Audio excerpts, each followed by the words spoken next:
Good morning, this is Jeff with Sewer Tech Northwest. Today we're at property address 1388 Hillendale Drive Southeast here in Salem. Located at the back of the house, right underneath the covered area, directly outside the bathroom. And I describe everything as if you're standing in the street facing the front door, or the front of the house in general. Your clean-out access, it's a tricky one to hunt down. It's under the deck boards. You are 5 deck boards away from the back of the house here. And you'll have a 4-inch PVC clean-out. We're going to check the overall condition, serviceability of the sanitary sewer line. Water is running. Off we go here. First thing I'm noticing right as we drop in, we do have some grease buildup in the flow line. We'll see how that looks at the end when the line's all drained out. Where I typically start recommending cleaning on it, and that's grease we're scraping off the pipe bottom there. It's grease and toilet paper that gets glued to it. Once I see a continuous layer of it throughout the majority of the line, that's where I recommend cleaning it. As you can see, the stuff we're scraping loose here, it's not just grease, it's toilet paper. And any other paper products that go down the line. That's the issue with the stuff, especially when you get a solid layer of it throughout the line. It makes the flow line, otherwise hard and smooth pipe bottom, into a soft and sticky one. Now, as debris comes down the line, it moves slower for one thing.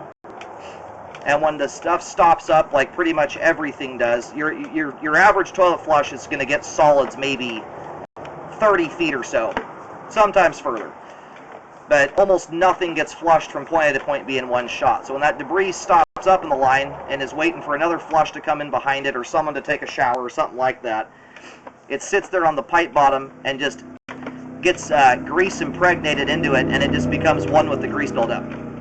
And your pipe bottom ends up just becoming a soft, malleable, sticky mess that just causes further and further buildup. We just transitioned there into 3034 PVC. It's hard to see right now as we're in a bunch of standing water and buildup.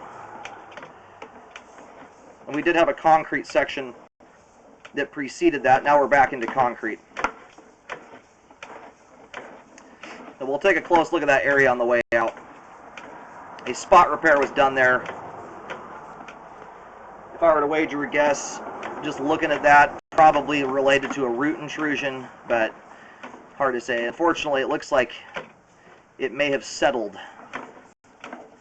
and or potentially got a re-intrusion or something of that nature. We'll have to see here in a minute.